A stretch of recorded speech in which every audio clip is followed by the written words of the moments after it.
اور ہیکل کی تعمیر پہ بہت سے روپیہ خرچ کیا. مقصد تو یہودیوں کا دل جیتنا تھا نا کسی طرح سے. اور پھر جب اس طرح کے کام بھی کرتا تھا تو پھر رومی حکومت جو تھی وہ لوگوں کو یہ باور کرانے کی کوشش کرتی تھی کہ یہ آپ لوگوں کا ہی بادشاہ ہے, یہ ہم نہیں ہے, آپ لوگوں میں سے ہی ہے, اور اس سے کام اپنی مرضی کے لیتے تھے. آپ کو پتا ہے آج کل اس کو کہتے ہیں کٹ پتلی بادشاہ یا کٹ پتلی اور پرپس کے پوائنٹ آف ویو سے. لہٰذا یہ اس کا ٹائٹل تھا.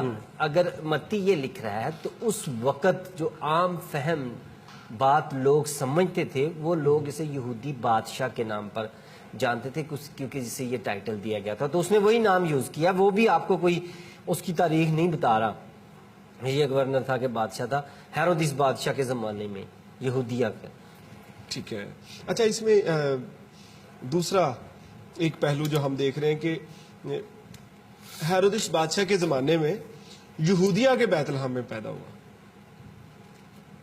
متی رسول نے جو ہے وہ یہودیہ کا بیت لحم کا لفظ استعمال کیا ہے, اور آگے جا کے اس نے جو ہے وہ 5 آیت میں جو ہے وہ ایک اس کو کوٹ بھی کیا 5 اور 6 آیت میں.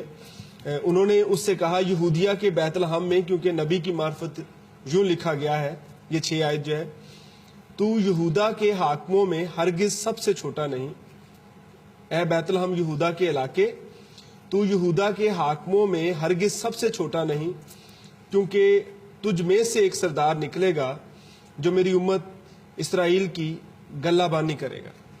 اب یہاں پہ جو ہے وہ ایک تو اس نے جو حوالہ کوٹ کیا ہے میکا میں سے, اور یہاں پہ بھی اس نے متی 2 باب 6 آیت میں ہم پڑھ رہے ہیں. اور وہ کیا اس علاقے میں اور بھی کوئی بیت لحم تھے جیسے یہ یہودیہ کا بیت لحم بات کر رہا ہے, کیونکہ میکا تو جو ہے وہ بات کر رہا ہے اے بیت لحم افراتا, اگرچہ تو یہودا کے ہزاروں میں شامل ہونے کے لیے چھوٹا ہے تو بھی تجھ میں سے ایک شخص نکلے گا.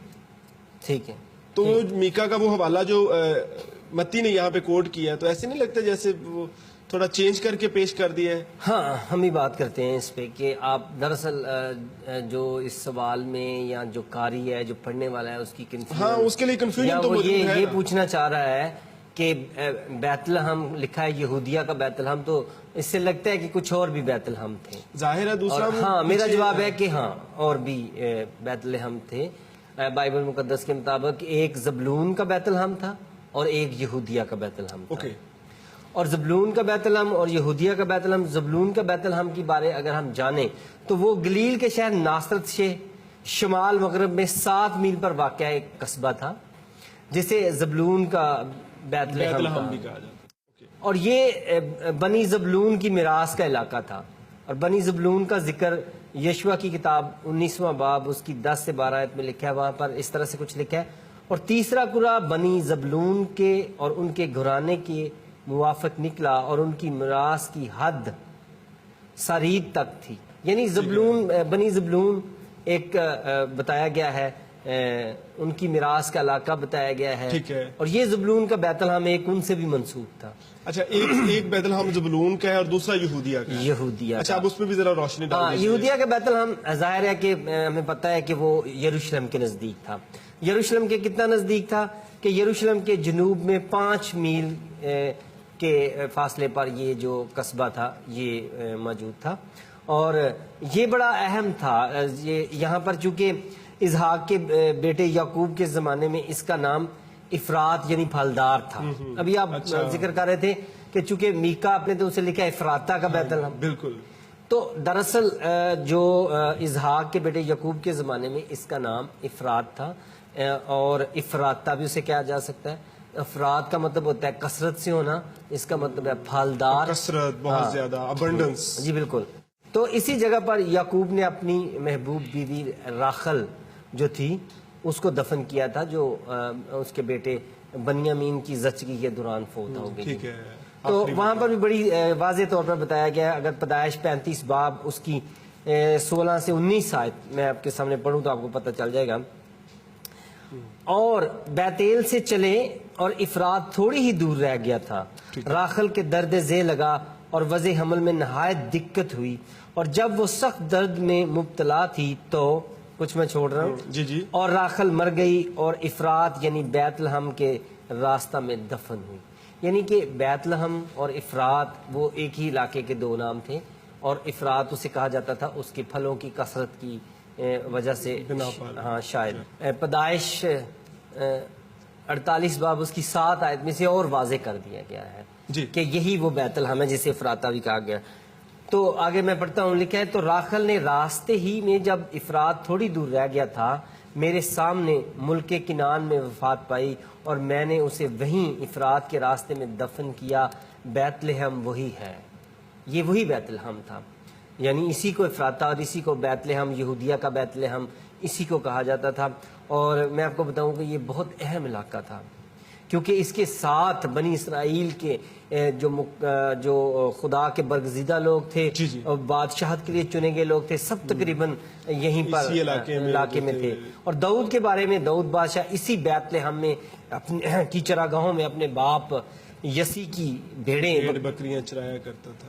ہاں جی بالکل، اور اسی جگہ سیمول نبی نے داؤد کو مسح بھی کیا تھا۔ میں آپ کو بتاؤں، پہلا سیمول 17 باب ہم پڑھ ہی لیتے ہیں تھوڑا سا جی پلیز، وہ 12 سے 16 آیت پڑھیں گے۔ داؤد بیت لحم یہودا کے اس افراطی مرد کا بیٹا تھا، دیکھیں سارا ٹھیک ہے ایڈریس ساتھ آ گیا کہ داؤد بیت لحم یہودیہ کے اس افراطی مرد کا بیٹا تھا جس کا نام یسی تھا۔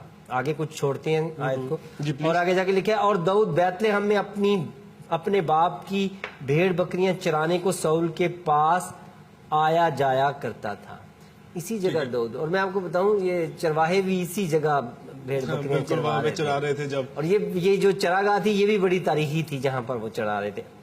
اور اسی کو بعد میں داؤد کا شہر بھی کہا گیا ہے، اور ہم دیکھتے ہیں کہ لوکا نے اسے بڑی خوبصورتی کے ساتھ کہا ہے کہ آج داؤد کے شہر میں تمہارے لیے ایک منجی پیدا ہوا ہے، یعنی کہ ان کو باور کروایا جا رہا تھا کہ بھائی آپ اس کو ذہن میں رکھو کہ یہ داؤد کا شہر ہے اور ابن داؤد پیدا ہو رہا ہے، اور یہ ساری بات کی سلطنت سے متعلق شخصیت ہے۔ اور کبھی یہ وقت تھا کہ میں نے آپ کو بتایا کہ متی کے پہلے باب کے آخر میں لکھا کہ یہ لوگ سارے اسیری میں چل گئے تھے، جی بالکل، گرفتار ہو کر بابل جانے کے بعد یکونیہ سے سیالتیل اور پھر وہ سارے، اور اینڈ یوسف پہ ہوتا ہے، اور اب یسوع کے وسیلے سے یہ خاندان دوبارہ بحال ہونے لگا تھا، شاہی فیملی جو ہے وہ دوبارہ بحال ہونے لگی تھی۔ بیت لحم میں پھر سے خدا نے وہیں لے آیا تھا جہاں سے یہ اسیر ہو کے گئے تھے۔ لیکن ایک خاص بات اگر میں آپ کو بتاؤں کہ چونکہ اہل اسلام کے نزدیک بھی اسے بڑی اہمیت دی گئی، آپ نے واقعہ معراج تو بہت سنا ہوگا۔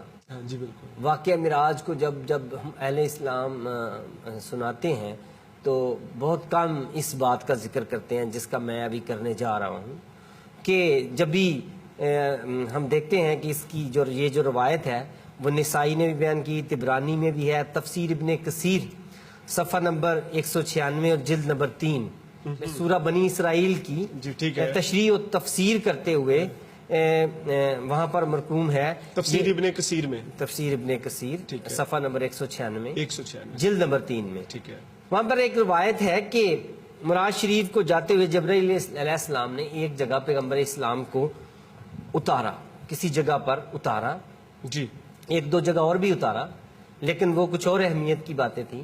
لیکن جب یہاں پر اتارا تو ساتھ یہ بھی کہا کہ آپ نماز پڑھیں، 2 رکعت نماز پڑھ لیں۔ اچھا، یہ جبرائیل علیہ السلام جو ہے ہاں، انہوں نے پیغمبر اسلام سے کہا کہ انہیں کسی جگہ اتارا اور پھر کہا کہ یہاں پر وہ 2 رکعت نماز پڑھ لیں، اور آپ نے 2 رکعت نماز پڑھنے کے بعد پوچھا کہ یہ کون سی اہم جگہ ہے جہاں مجھے معراج شریف لے جاتے ہوئے اتارا گیا ہے، اور تو اس وقت جبرائیل نے فرمایا کہ یہ جگہ جائے پیدائش عیسیٰ المسیح ہے، اور بالکل وہاں پہ لکھا ہے یہ بیت لحم ہے۔ اچھا، یہ کیا آپ نے ریفرنس کیا دیا؟ میں نے ریفرنس آپ کو دیا ہے تفسیر ابن کثیر صفحہ نمبر 196 جلد نمبر 3 اور سورہ بنی اسرائیل کی تشریح کرتے ہوئے یہ روایت کوٹ کی گئی ہے۔ یعنی کہ آپ دیکھیں کہ راستے میں جب پیغمبر اسلام معراج شریف کے سفر پر جا رہے تھے تو راستے میں نہیں اتارا، بہت سے نبیوں کی جائے پیدائش آئی، بہت سے نبیوں کے اہم مقامات آئے، لیکن نہیں اتارا گیا انہیں۔ لیکن جب اتارا گیا تو کہاں اتارا گیا؟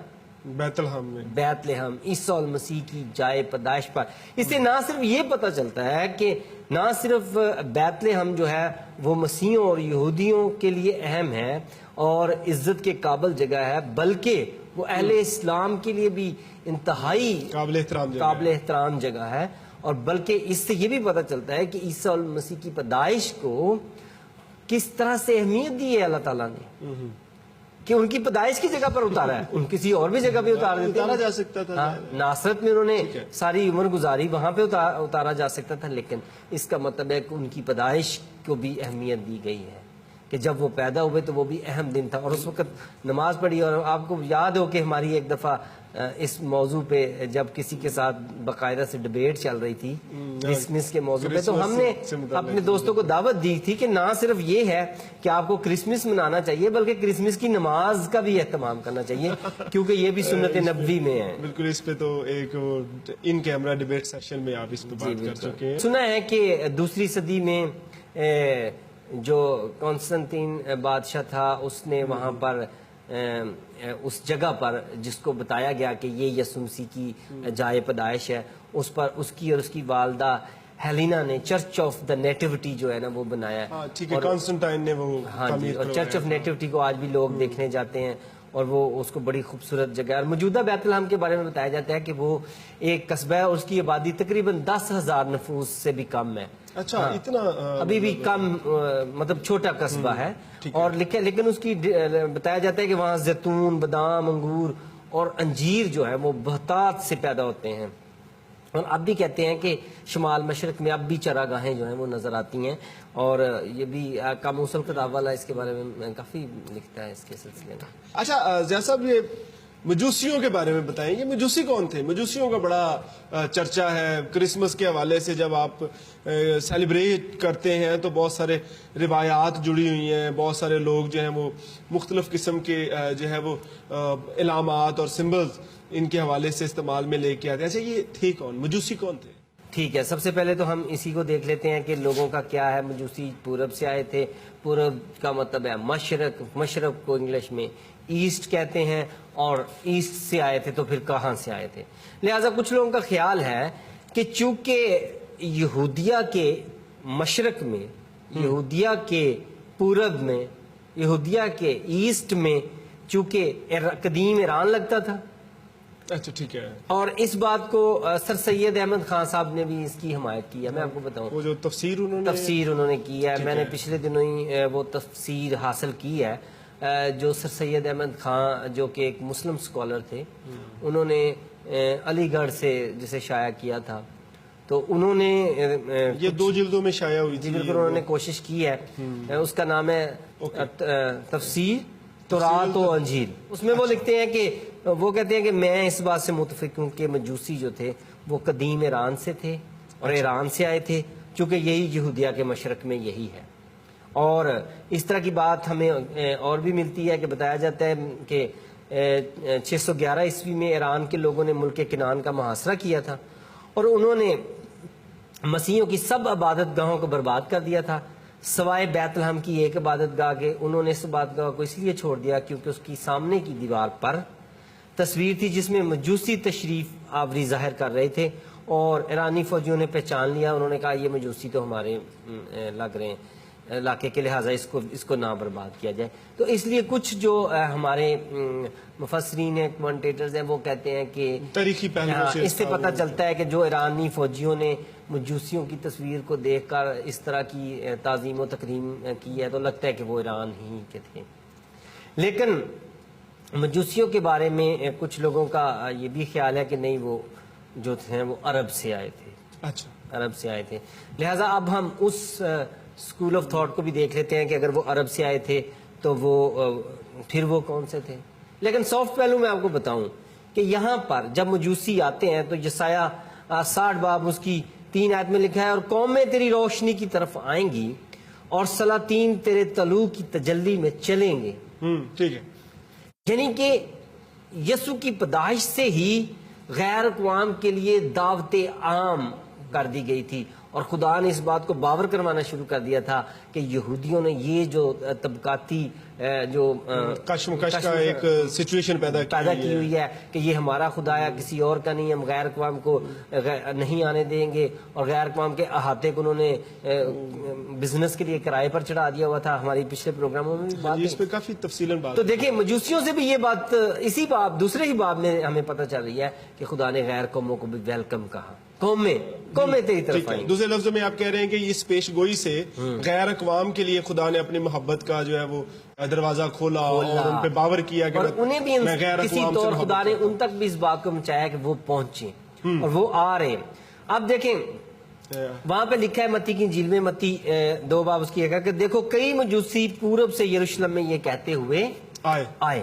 اب میں نے آپ کو بتایا کہ پورب سے مطلب ہے مشرق، ایسٹ، اور مشرق کے بارے میں اگر ہمیں بائبل میں بغور مطالعہ کریں تو کوئی بات ملتی ہے تو وہ یہ ملتی ہے پیدائش 25 باب 5 سے 6 آیت میں کہ ابراہیم نے اپنی حرموں اور ان کی اولاد کو، خصوصاً اپنی تیسری بیوی کتورہ اور اس کی اولاد کو بہت کچھ دے کر اپنے بیٹے اسحاق سے دور کرنے کی غرض سے مشرق کے ملک میں بھیج دیا اور اپنا سب کچھ اسحاق کو دیا. یہ لکھا ہے پیدائش 25 باب اس کی 5 سے 6 آیت میں.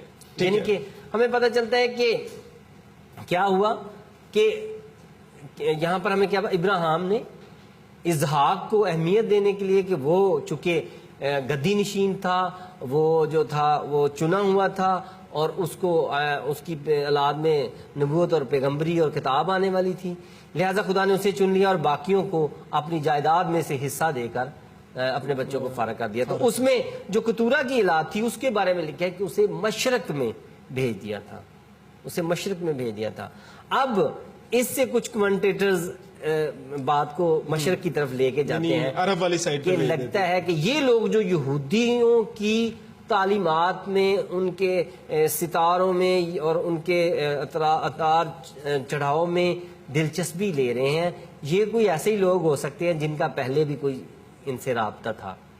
تو لہٰذا وہ اس طرف کو بات لے کے چلتے ہیں اور اس کے لیے کافی دلائل وہ دیتے ہیں. تو اس میں جیسے کہ ہم دیکھتے ہیں کہ یسایہ 45 باب 14 سے 15 آیت میں ہم دیکھتے ہیں کہ لکھا ہے سبا کے قدور لوگ تیرے پاس آئیں گے، وہ تیری پیروی کریں گے اور تیرے حضور سجدہ کریں گے اور کہیں گے یقیناً خدا تجھ میں ہے، آئے اسرائیل کے خدا، آئے نجات دینے والے، یقیناً تو پوشیدہ خدا ہے. تو لہٰذا مشرق میں ہم دیکھ رہے ہیں کہ ابراہیم کی بیوی کتورہ سے پھر یکسان پیدا ہوتا ہے اور یکسان کا جو بڑا بیٹا تھا اس کا نام تھا سبا.